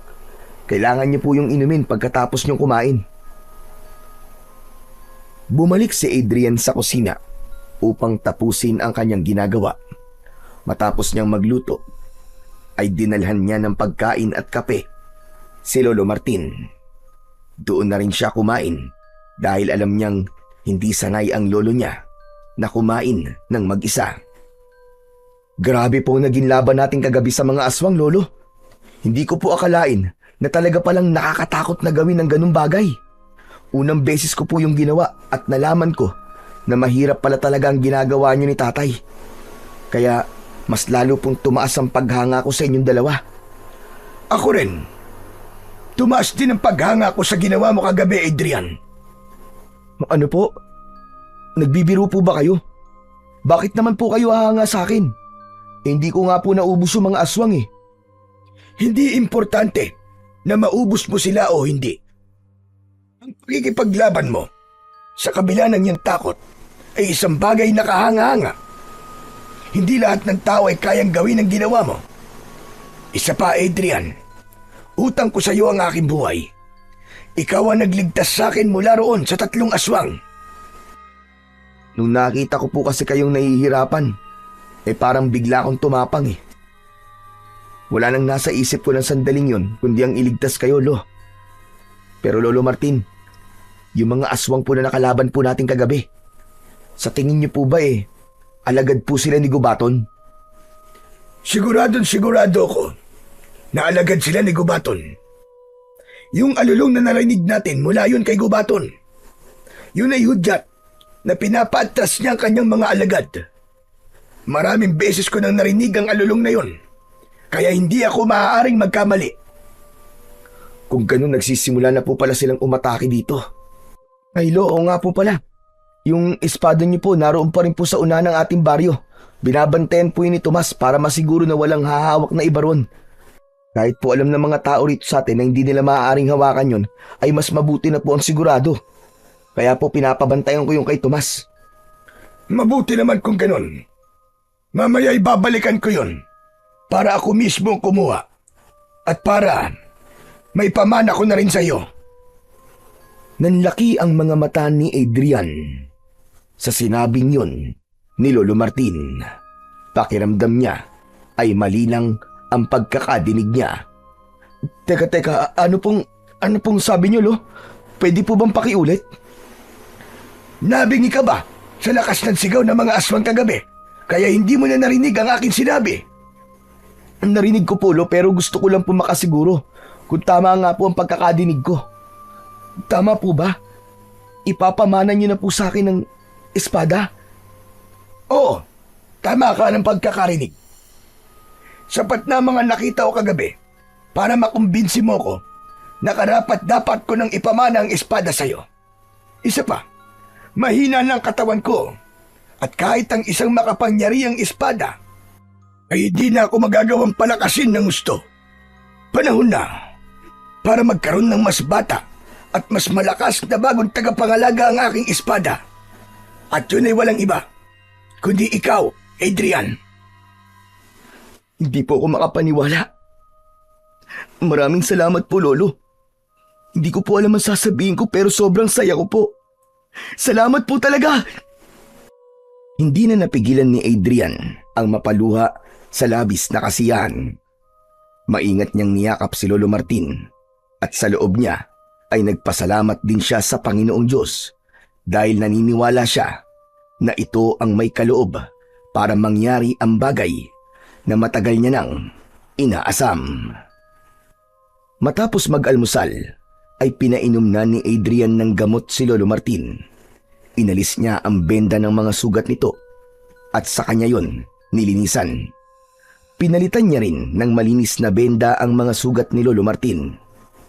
Hindi na nag-aksaya ng oras ang dalawa at pinuntahan na nila ang kinaroroonan ng espada na may mutya ng pakpak ng lawin. Naabutan nila roon si Tomas na matyagang nagbabantay sa espada ni Lolo Martin na nakalapag sa lupa. Hay! Salamat sa Diyos at andito na kayo. Magdamag kong binantayan ng espada niyo, Lolo, ha? Sinigurado ko na talagang walang ibang humawak niyan. Maraming salamat sa iyo, Tomas. Talagang maaasahan ka pagdating sa mga ganitong bagay. Sige na, Tomas. Maaari ka nang umuwi sa inyo para makapagpahinga. Okay po, Lo. Magpagaling po kayo, ha? Tol, mauna na ako.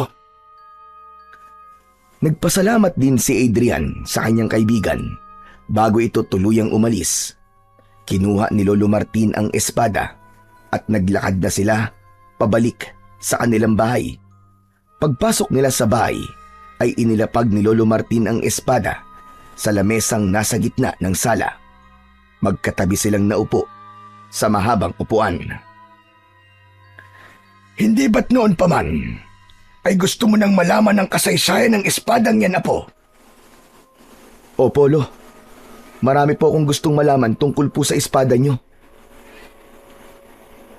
Ngayong ipapamana ko na yan sa'yo, ay nararapat mo nang malaman ang lahat-lahat tungkol sa espada na may mutya ng pakpak ng lawin. Isang malalim na paghinga ang pinakawalan ni Adrian. Labis ang pagkasabik niya dahil napakatagal na panahon niyang hinintay ang pagkakataong yon. Ang espadang yan na tinawag na espada at pakpak ng lawin. Dahil yan, nagmula sa mahiwagang lawin na inalagaan ng diwatang si Salia. Nang mamatay ang naturang lawin, ay ginawang espada ni Salia ang mga pakpak nito na ipinagkaloob sa isang mutya. Yun ang dahilan, kaya may makikita kang disenyo ng pakpak ng lawin sa pagitan ng hawakan at talim nito. Kaya po pala talagang makapangyarihan ng espada na yan. Kasi isang diwata po may gawa niyan. Tama ka, Apo. At kaya yan napunta sa ating angkan ay dahil noon pa man ay nakikipaglaban na sa mga aswang ang ating mga ninuno. Nais ni Salia na gamitin ang espada niya sa kabutihan at pakikipaglaban sa kasamaan. Kaya ibinigay niya yan sa pinakamalakas na manunugis ng ating angkan. At doon na sinabi ni Salia na yan ay kailangang pagpasapasan sa bawat henerasyon sa ating pamilya. Kung sino man ang pagmamanahan ng espada na yan ay magkakaroon ng kakaibang lakas laban sa mga aswang dahil sa mutya. Ngunit gaya ng akin sinabi noon, kapag napunta ito sa hindi karapat-dapat, hindi maibibigay ng espada ang buong kapangyarihan nito sa may hawak dito. Kaya po pala, hindi na protekta ng espada si tatay. Ngayon ay talagang nauunawaan ko ng hindi talaga siya ang karapat-dapat. Yan din ang napagtanto ko sa aking pagninilay-nilay. Maaari ring tama ang sinabi mo na minsan ay walang karapat-dapat sa isang henerasyon, kaya lumalaktaw ito. At sana ay tama ako sa desisyon kong ipamana na ito ngayon sa iyo, Apo. Sana nga po, Lolo. Papatunayan ko po sa inyo na ako talaga ang nararapat na susunod na magmamay-ari ng espada nyo. Ngunit may isa pa akong sasabihin sa iyo tungkol sa espadang yan, Adrian. Sinabi noon ni Salia na isang tao sa ating angkan ang may kakayahang ilabas ang pinakarurok na kapangyarihan ng espada. Isang tao na itinakda. Ibig sabihin, Lo, may ilalakas pa po ang espada? Meron pa. Isang kapangyarihan na kahit sinong aswang ay hindi kakayanin. Ano pong klaseng kapangyarihan yun, Lolo Martin? Hindi ko rin alam, Apo. Sa dami na ng nagmamay-ari ng espadang yan, ay wala pang nakakapagpalabas ng rurok ng kapangyarihan yan. Hindi naman po siguro akong itinakda. Hindi ko na po nanaisin yun dahil masyado nang mataas ang pangarap ko kung pati yun po ay gugustuhin ko pang abutin. Sapat na po sa akin na ipinamana niyo po sa akin ang inyong espada. Hindi natin alam ang mangyayari sa mga susunod na araw, kaya wag muna tayo magsalita ng tapos. Pero ngayon, oras na para ipamana ko sa iyo ang espada na may mutya ng pakpak ng lawin. Halika, tumayo ka sa tabi ng espada. Sinunod ni Adrian ang sinabi ni Lolo Martin. Kinuha ni Lolo Martin ang espada at tumayo ito sa harapan ni Adrian. Pinaluhod nito si Adrian na agad naman niyang ginawa. Ipinatong ng matanda ang talim ng espada sa kaliwang balikat ni Adrian at pagkatapos ay sa kanan. Sa araw na ito, tinatapos ko na ang tungkulin ko bilang tagapangalaga ng espada na may mutya ng pakpak ng lawin. Ang pangangalaga sa espadang ito ay aking ipinagkakatiwala sa aking apo na si Adrian. Naniniwala ako na siya ay karapat-dapat dahil sa kanyang tapang at malinis na puso. Kinuha ni Lolo Martin ang kaliwang kamay ni Adrian at gamit ang talim ng espada ay hiniwa nito ang palad ni Adrian. Napangiwi si Adrian sa sakit, ngunit tiniis niya yon. Batid niya na yun ay parte ng ritual ng pagpapasa sa kanya sa pangangalaga ng espada. Iginiya ni Lolo Martin ang dumudugong palad ni Adrian sa tapat ng espada. Pumatak ang dugo niya sa talim nun. Pinatayo na siya ni Lolo Martin pagkatapos. Sa ngalan ng diwatang si Salia na siyang lumikha sa espada na aking hawak at sa kapangyarihang ibinigay sa akin na siyang pipili sa bagong tagapangalaga, buong puso kong ipinapamana sa iyo, Adrian, ang espada na may mutya ng pakpak ng lawin. Ngayon, maaari mo na itong hawakan at tanggapin. Inilahad ni Adrian ang kamay niya. Nang ilagay doon ni Lolo Martin ang espada, ay naramdaman niya ang init nun. May kakaibang sensasyon siyang naramdaman sa kanyang buong katawan. Isang mainit na enerhiya ang dumaloy sa kanyang mga ugat Maingat na hinawakan ni Adrian ang espada. Tinignan niya ang bawat detalyeng nakaukit doon. Tumuon ang mata niya sa pakpak ng lawin na nasa pagitan ng hawakan at talim ng espada. Simula sa araw na ito, ikaw nang tagapangalaga ng espada. Gamitin mo yan sa kabutihan at pakikipaglaban sa kasamaan. Gamitin mo ang espadang yan sa pagtulong sa mga nangangailangan. Pangako po, hindi ko po ito gagamitin sa kasamaan. Ipapakita ko po sa inyo at kay Salia na ako ay karapat-dapat na maging tagapangalaga ng espada ng pakpak ng lawin. Habang hawak ni Adrian ng espada, ay naramdaman niya ang bigat nito sa kanyang mga kamay. Alam niya na yun ay dahil sa kapangyarihang nakapaloob sa espada. Agad ding sinimulan ni Lolo Martin ang pagsasanay kay Adrian sa paggamit ng espada. Tinuruan nito si Adrian kung paano ang tamang paghawak sa espada at kung paano ang pag-atake at pagdepensa. Naramdaman ni Adrian ang kakaibang ugnayan nila ng espada na para bang sumasabay ang sandata sa tibok ng kanyang puso. Isang hapon, habang abala si Adrian sa pagsasanay ng mag-isa, ay biglang dumating si Tomas. Hindi niya namalayan ang pagdating ng kanyang kaibigan, kaya nang ihampas niya sa hangin ng espada, ay muntik na itong mapugutan ng ulo. Agad namang inilayo ni Adrian ang talim ng espada sa leeg ni Tomas, na pinagpapawisan dahil sa takot. Anak ng, ano ba tol? Buntik mo na akong patayin ah! May galit ka ba sa akin? Bigla ka na lang kasing sumusulpot eh. Magpasalamat ka at hindi ko naputol ang ulo mo. Mabuti na lang talaga. Parang nakita ko kanina ang lahat ng nangyari sa buhay ko simula nang isinilang ako ah. Akala ko katapusan ko na talaga, tol. Pero teka, espada ni Lolo Martin yung hawak mo ah. Bakit mo hinawakan yan? Baka malasing ka, tol. Mamalasin lang ako kung hindi akong tagapangalaga nitong espada. Tapos sinawakan ko to. Teka. Ano sinabi mo? Ibig bang sabihin, tol? Ipinamana na ni Lolo yan sa'yo? Oo, nung nakaraang araw pa. Huli ka na sa balita. We, hindi nga. Totoo ba yan? O baka gino-joke time mo lang ako? Sa tingin mo ba'y magkakaroon ako ng lakas ng loob na hawakan to kung hindi pa to pinamana sa akin ni Lolo? Sige nga. Saka bahala ka kung ayaw mo maniwala. Naniniwala naman ako eh. Kaya lang, hindi ko inaasahan na ipinamana na sa'yo ni Lolo yan. Niwala ka kasing sinabi kahit ilang beses na tayo nagkita. Kilala kasi kita, Tomas. Panigurado na kapag nalaman mo, ay ipagkakalat mo agad yun sa buong baryo. Nako. Malamang. Siyempre, proud na proud ako sa'yo eh. Pero kung may pagsasabihan man ako na una, yun ay walang iba kundi si Aling Mosang para matigil na siya sa pagsasalita ng kung ano-ano laban sa'yo. Alam mo naman ang katsismosahan ng isang yun. Hayaan mo na lang siya, Tomas.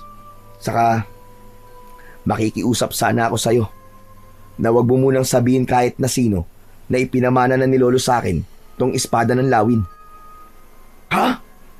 Chong, bakit naman? Ayaw mo bang malaman ng lahat ang tungkol sa pagpapamana sa'yo ni Lolo niyan? Para naman masupalpal lahat ng may hindi magagandang sinasabi sa'yo.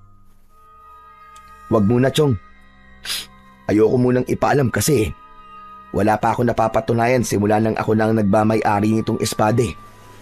Gusto ko, sila mismo makakakita na ako na ang bagong may-ari nito. Sa bagay, mas maganda nga yung nasa isip mo. Kung malalaman kasi agad ng mga tao na ipinamana yan sa'yo ni Lolo, paniguradong marami na kaagad silang masasabi. Kaya mas mabuti na makita na lang nila kung paano mo yan gamitin sa pakikipaglaban mo sa mga aswang. Pero tol, alam mo, medyo kinakabahan pa rin ako eh. Pambihira! At talagang ngayon ka pa kinakabahan ha? Kung kailan nasa'yo na ang espadang makapangyarihan na yan? Kasi may pakiramdam ako na sa susunod na pag-atake ng mga aswang ay makakaharap ko na ang pinuno nila na si Gubaton. Kung sakali, yun ang unang beses na magkakaharap kami. Hindi ko pa alam kung anong klase siyang aswang at kung gaano talaga siya kalakas. Nako, huwag ka nang kabahan.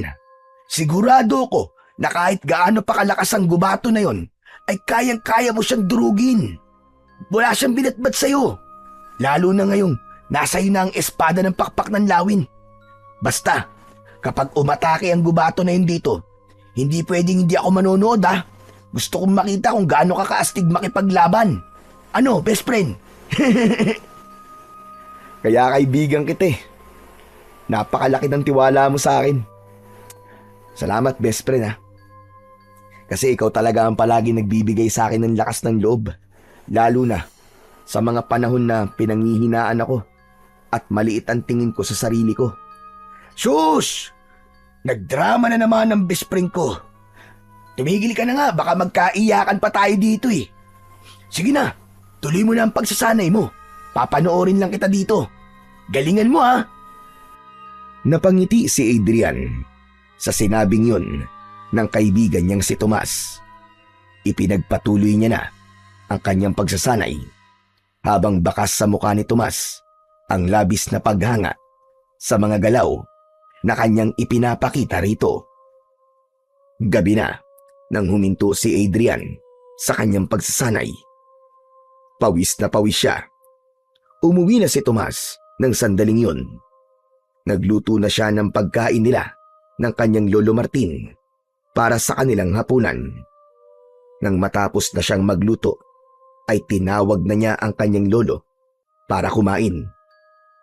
Sariwa pa rin ang mga sugat nito sa katawan, kaya maingat niya itong inalalayan. Aba, tignan mo nga naman. Masarap pala ang ulam natin ngayon ah. Sinigang na baboy. Tapos may sawsawang pampatis na nilagyan ng sili at kalamansi. Tama po kayo. Alam ko po kasi na paborito niyo yan, Lu eh. Saka maganda rin po na makahigop po kayo ng mainit na sabaw. Lalo na't medyo nilalagnat kayo ngayon dahil po sa mga sugat niyo. Maraming salamat Apo. O ano? Kumusta pala ang pagsasanay mo? Maayos naman po, Lolo Martin. Sanay na po akong gamitin ng espada. Gamay ko na po. Nung una po kasi, parang napakabigat niya. Nangangalay po ako. Huwag kang mag-alala.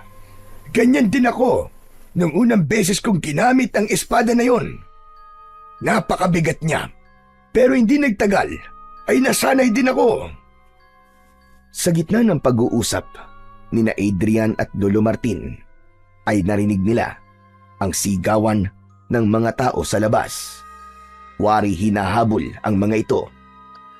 Agad na nilukob ng labis na pagkabahala at takot si Adrian, at ang unang pumasok sa utak niya ay muli na namang sumasalakay ang mga aswang sa kanilang baryo upang mambiktima o pumatay ng mga tao. Nanlalaki ang mga matang tumingin si Adrian sa kanyang Lolo Martin na noon ay nakatingin lamang sa kanya. Lolo, ang mga aswang, sumasalakay na naman po sila. Alam mo na kung anong dapat mong gawin. Lumabas ka na at gamitin mo ang espada ng pakpak ng lawin sa iyong pakikipaglaban. Opo, Lo. Gagawin ko na po kaagad. Pero Lo, huwag po kayo lumabas dito ah. Ako na pong bahala sa mga aswang na yun. Hayaan nyo na lang po ako na ako ang lumaban sa kanila. Hindi nyo pa po kayang makipaglaban sa ngayon, lalo na't mahina pa po kayo at sariwa pa po ang mga sugat nyo. Huwag po kayong lalabas dito, Lo, kahit ano po mangyari. Sige, Apo. Malaki ang tiwala ko sa iyo. Ipakita mo sa lahat ng mga aswang at mga tao rito na hindi ako nagkamali sa iyo, na ipinamana ko sa iyo ang aking espada. Puno ng kumpiyansang tumango si Adrian sa kanyang Lolo Martin. Kinuha na niya ang espada ng lawin at saka siya lumabas ng kanilang bahay.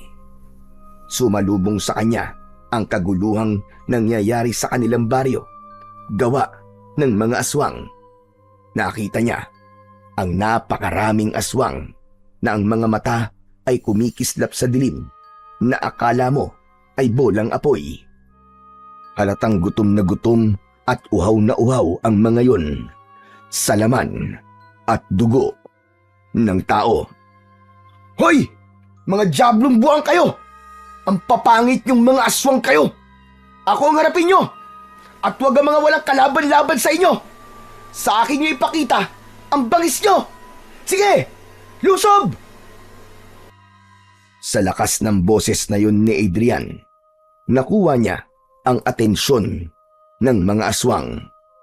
Maging ang mga tao ay nagulat nang makitang hawak niya ang espada ng lawin. Isang aswang ang unang umatake sa kanya.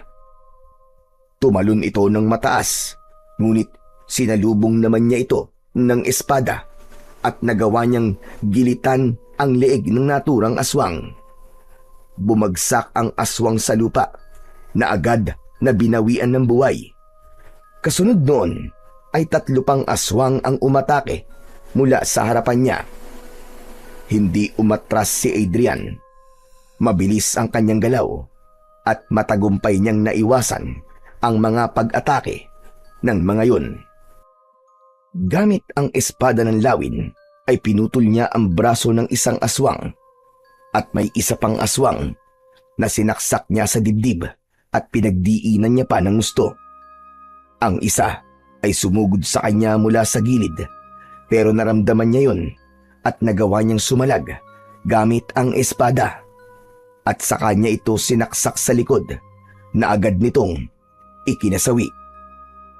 Habang papalapit ang mas marami pang aswang ay lalo lamang bumibilis ang bawat galaw at pag-atake ni Adrian.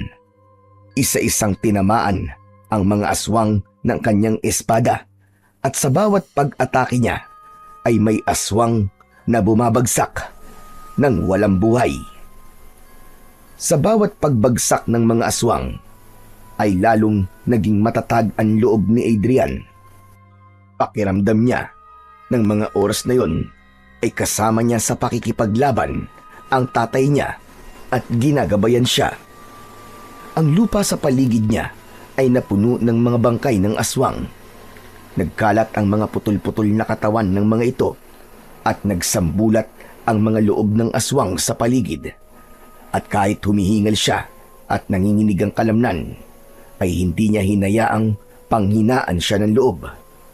Matalas ang pag-iisip at nag-uumapaw ang determinasyon na matalo ang mga kampon ng kadiliman. Ngunit sa gitna ng pakikipaglaban ng binatang si Adrian, ay biglang dumagundong ang isang napakalakas na pag-alulong. May hinala na siya na kung sino yun at hindi nga siya nagkamali. At dahil sa paglingon niya sa pinanggagalingan nun, doon niya nakita ang isang malaking aswang. Nakangisi yun habang naglalakad papalapit sa kinaroroonan niya. Huminto ang dambuhalang aswang ng ilang dipa ang layo sa kanya. Kung ganun, hindi na pala si Martin ang may hawak ng espada. Sino ka? Ipakilala mo ang iyong sarili sa akin. Ako si Adrian. Ako ang anak ni Ado na pinatay mo. Si Ado, ang manunugis na akin nang pinaslang. Hindi mo alam kung gaano ko nasiyahan nang makita ko ang kanyang kamatayan sa aking harap. At sigurado ko na ganun din ang aking mararamdaman sa pagpatay ko sa iyo, Kutong Lupa. Walang hiya ka. Kutong Lupa pala. Tandaan mo, walang malaking nakakapuwing. At hindi ko hahayaan na gawin mo sa akin ang ginawa mo sa aking ama. Sisiguraduhin ko na ngayong gabi, magaganap na ang iyong katapusan at magsasama na kayo sa talas sa impyerno. Matapang ka. Yan din ang sinabi sa akin ng iyong ama bago siya mamatay. Ngunit tignan mo kung nasan siya ngayon. Nasa kabilang buhay na siya. At ganun din ang mangyayari sa'yo. Ngunit pahihirapan muna kita bago kita patayin. Huwag masyadong mataas ang tingin mo sa sarili mo. Huwag kang magsalita ng tapos. Lalo na't hindi mo alam kung gaano katindi ang kagustuhan kong wakasan na ang iyong kasamaan. Matapos yon, ay mabilis na sumugod si Gubaton kay Adrian.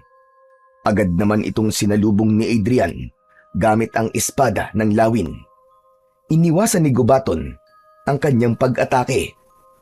Sa simula, naging patas ang laban ng dalawa. Nagawang masugatan ni Adrian ang balikat ni Gubaton dahil sa isang mabilis na pag-atake. Nakipaglaban si Adrian sa pinuno ng mga aswang na si Gubaton na parabang matagal na siyang sanay na sanay gamitin ang espada ng lawin na ginawa ng isang makapangyarihang diwata. Ngunit hindi nagtagal, ipinakita na rin ni Gubaton ang tunay nitong lakas. Tumalon ito ng mataas at sinunggaban ang binatang si Adrian, kaya napahandusay siya ng malakas at pasadsad sa lupa. At bago pa siya makabangon, ay mabilis na sumugod muli ang pinuno ng mga aswang na si Gubaton. Napigilan niya ito ng kanyang espada ng lawin, pero hindi niya napansin ang isang kamay nito na umatake mula sa ibaba at napasigaw siya dahil sa pagbaon ng mga kuko nito sa kanyang dibdib. O ano, binata? Wala kang laban sa'kin. Gaya ka lang ng iyong ama na mahinang nilalang. Parehas lamang kayong hindi karapat-dapat sa espadang yan. Mga walang binatbat, mga walang silbi. Hindi nagsalita si Adrian. Tinignan lang niyang mabuti ang kalaban niyang pinuno ng mga aswang at pinakiramdaman ang bawat paggalaw ng katawan nito. Animo ay inaaral niya at humahanap ng tiyempo upang umatake. At sa isang iglap, bumuelo siya at nagawa niyang sugatan sa tagiliran si Gubaton. Ngunit nagalit lalo si Gubaton. Hinablot nito si Adrian at ibinalibag sa malayo. Nabitiwan ni Adrian ang espada ng lawin. Nang subukan niyang abutin ng espada, ay mabilis naman na tinapakan ni Gubaton ang kanyang kamay na animo ay nagpapatay ng upos ng sigarilyo. O ano? Ano ka ngayon, mahinang nilalang? Sinabi ko naman sa'yo wala kang binatbat sa akin. Huwag mo nang pilitin ang sarili mo, kutol lupa. Hayaan mo na lang kasi ako. Napatayin ka na para matapos na rin ang paghihirap mo. Ayaw mo ba nun? Makakasama mo na sa kabilang buhay ang iyong ama. Tumigil ka! Hayop ka! Masahol ka pa sa puwet ng manok o dumakdak. Napakaingay mo! Bakit sa tingin mo ba? Papayag ako na matalo mo ako at mapatay? Ha, Gubaton? Para sabihin ko sa'yo, ikaw ang mamamatay ngayong gabi at hindi ako. Hindi ako makakapayag na mabuhay ka pa na isang masamang nilalang. Nabuhay pa ay sinusunog na ang kaluluwa sa impyerno. Alam ko na mag-aasik ka lang ng lagim at kamatayan dito sa aming baryo kung mananatili kang buhay.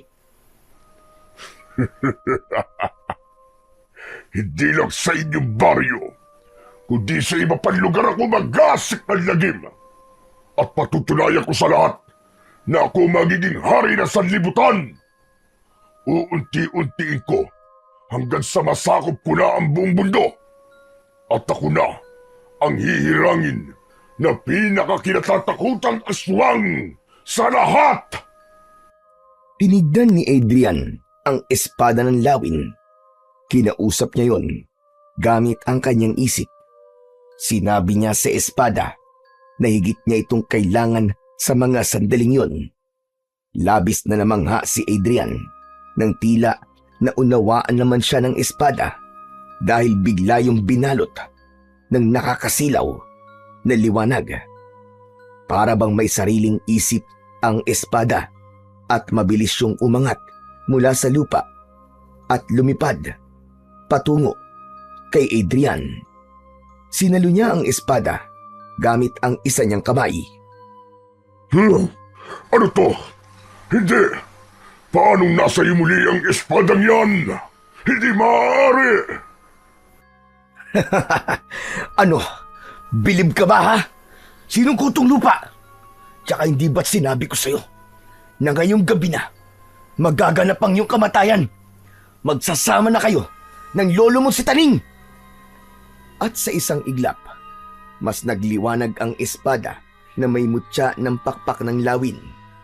Kaya napaatras ang pinuno ng mga aswang na si Gubaton.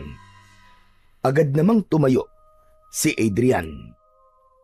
Sa muling paghawak ni Adrian sa espada ng lawin, ay may naramdaman siyang kakaibang lakas na dumaloy sa kanyang buong katawan hanggang sa kanyang mga ugat at sa lahat ng himay-himay ng kanyang laman.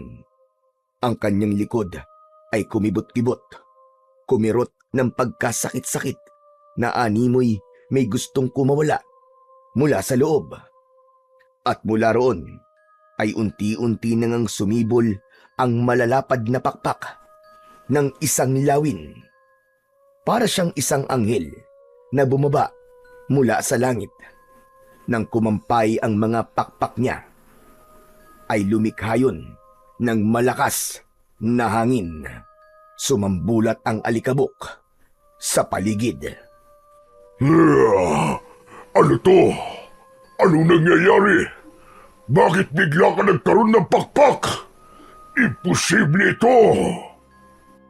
Humanda ka na sa iyong kamatayan, hayop ka, Gubaton! Dahil ito na ang rurok ng kapangyarihan ng espada at pakpak ng lawin.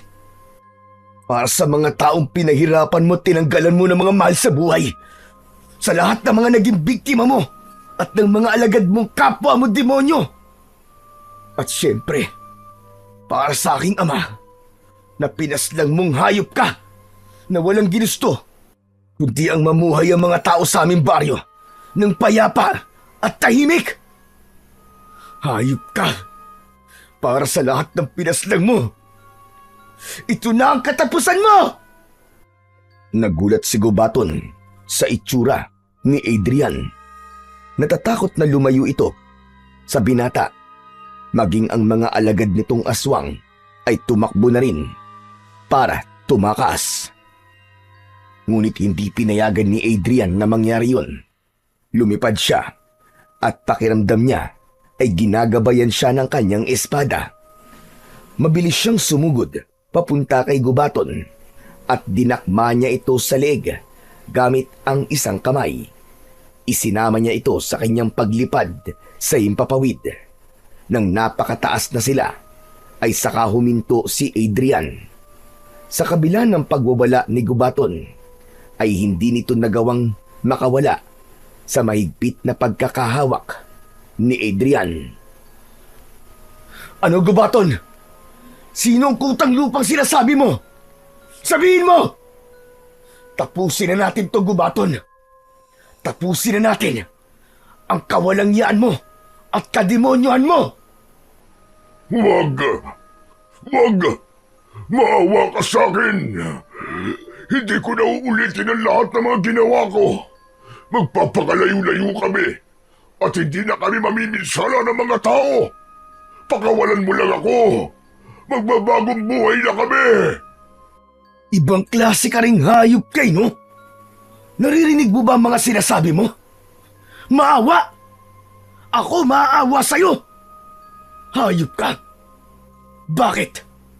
Naawa ka ba sa tatay ko at sa lahat ng mga pinaslang mo? Hayop ka!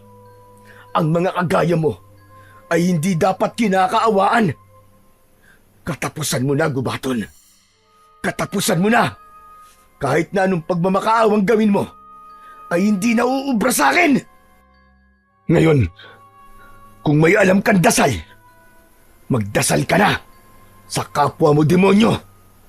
Dahil ito na ang magiging katapusan mo!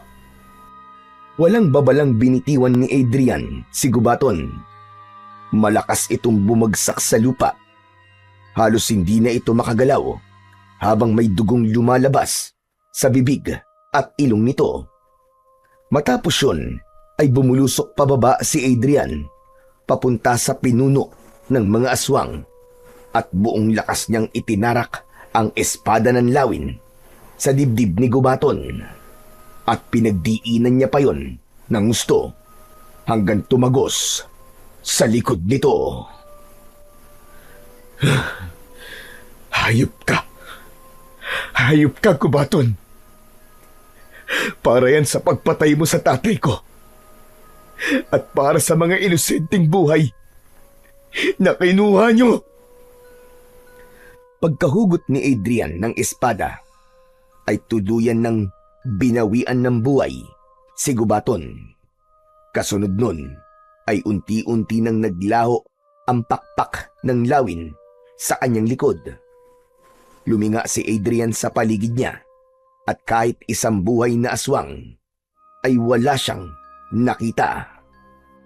Para sa mga alagad ni Gubaton at sa iba pang aswang na magtatangka magasik ng kasamaan. Kung naririnig niyo ako, gusto kong tandaan niyo ang aking sasabihin. Simula sa gabing ito, ay ako na ang makakalaban niyo. Sisiguraduhin ko na lahat kayo ay mamamatay, gaya ng aswang na nasa aking harapan ngayon. Hindi ako natatakot sa inyo. Kayo ang dapat na matakot sa akin. Hindi makapaniwala ang mga tao habang nakatingin kay Adrian. Alam ni Adrian na sa sandaling yon ay naipakita niya na sa mga taong maliit ang tingin sa kanya na siya ang karapat-dapat na tagapagmana ng espadang hawak niya. Hindi nagtagal ay masayang lumapit si Lolo Martin kay Adrian. Lolo, patay na po si Gubaton. Matatahimik na po tayong lahat. Hindi ako makapaniwala. Ikaw ang itinakdang makakapagpalabas ng rurok ng kapangyarihan ng espada at pakpak ng lawin. Ang pakpak na lumabas sa iyong likod, sigurado ko na yun ang senyales na ikaw, Apo, ang itinakda. Masayang nagyakap ang maglolo. Maging si Adrian ay hindi makapaniwala sa mga nangyari kanina. Ganun pa man, masaya siya dahil nagkaroon na ng hustisya ang mga naging biktima ni Gubaton, lalo na ang pagkamatay ng kanyang ama. Natutunan ni Adrian na ang kabiguan ng nakaraan ay hindi hadlang para sa tagumpay ng kasalukuyan. Siya na ang bagong tagapagtanggol ng kanilang baryo at doon niya nalaman na meron siyang halaga. Alam niya na sa gabing yun ay tuluyan ng magbabago ang buhay niya, pero handa siya sa malaking pagbabagong yun basta nasa tabi niya ang mga taong totoong nagmamahal at nagtitiwala sa kanya.